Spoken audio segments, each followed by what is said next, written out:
All right, so today I'm going to venture into the mind of the spectator with a really simple trick that involves a regular deck of cards. That's all you need is a regular deck of cards, 52 cards with the jokers taken out. And we're going to fan these cards out and we're going to invite our spectator to choose a card. Let's say that they choose this card here. Now they are going to look at that card, they're going to examine that card, they're going to show that card to their friends. And for our purposes today, we would normally not see the card, but for our purposes today, we're going to have a look and we're going to see that it is in fact the 2 of clubs. And you're going to say, okay, do you know what your card is? Have you memorized your card? And they're going to say, yeah. You say, okay, set it right back on top of that deck. And you're going to say, you know, I know what your card is as well. I have read your mind. And they'll be like, oh, really? Well, you could just pull it off the top, couldn't you? Maybe something like that. You say, I've read your mind. I know your card, but I'm going to give you a chance. Why don't you cut that deck? And so they're going to grab it and they're going to cut the deck. And you say, okay, complete that cut. They'll pick up the rest of the cards. They'll complete the cut. You say, okay, do that a couple more times. I don't want you to think that there's any funny business. I don't want you to think that I'm doing anything. You're touching the cards. You're cutting the deck. We're being honest with each other here. But just to show you there's no funny business, let's turn these cards over and have a look.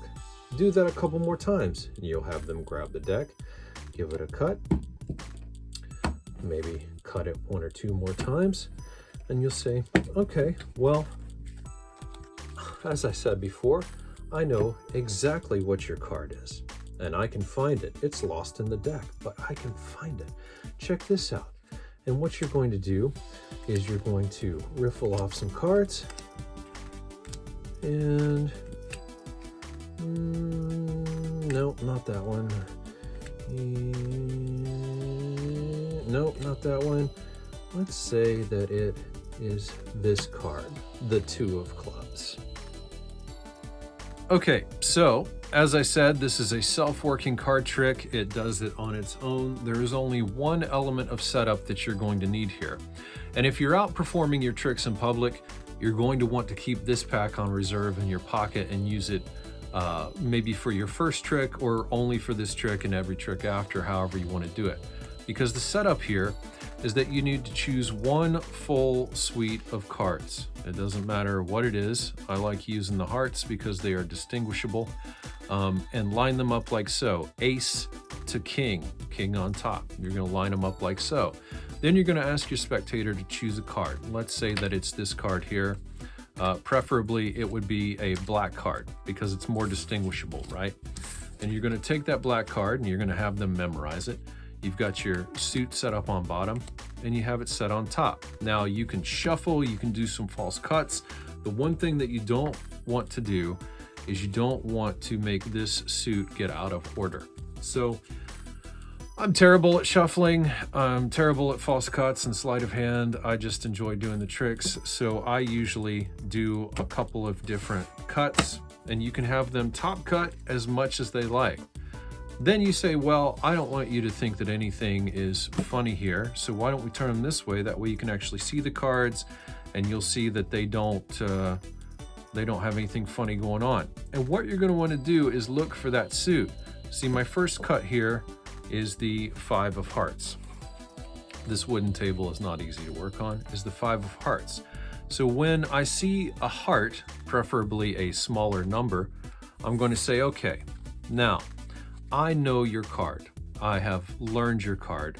I have read your mind, whatever it is, however you want to do it.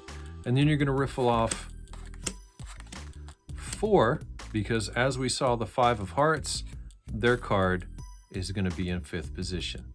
Whatever this number is on the bottom, whatever the value of that setup suit is on the bottom, that is the position that their card is going to be on. Let's try that again. We'll reset our deck here. So now again, we're set up in a suit that matches all the way. We're going to have our spectator dish out a card. Let's say it's the Queen of Clubs. And for our purposes here, we're going to take that Queen of Clubs, put it right on top. And what we will do is you need to do at least one cut. That way that suit doesn't show on the bottom, right? And then you're just going to keep cutting. There she is. Let's allow her to get lost with a couple of cuts, right? You saw that she got cut, she went in the middle. Now you don't want to try and use the ace, because then you've got to count off all of these cards to get to her. So you're going to say, all right, maybe we turn it back over, we do some more cuts, that kind of thing. We're going to turn it over, we're going to cut it some more. There's our 8 of hearts, right? So when we turn it back over, 1, 2, 3, 4, 5, 6, 7, and 8 is the Queen of Clubs. So there you go, a self-working mathematical card trick that is easy to do, and you can impress friends, neighbors, and colleagues with it. Thanks for watching. I hope that you enjoyed this nice little fun trick to do. Just remember the setup and you will be good to go. I appreciate you watching. Be sure to like, share, and subscribe.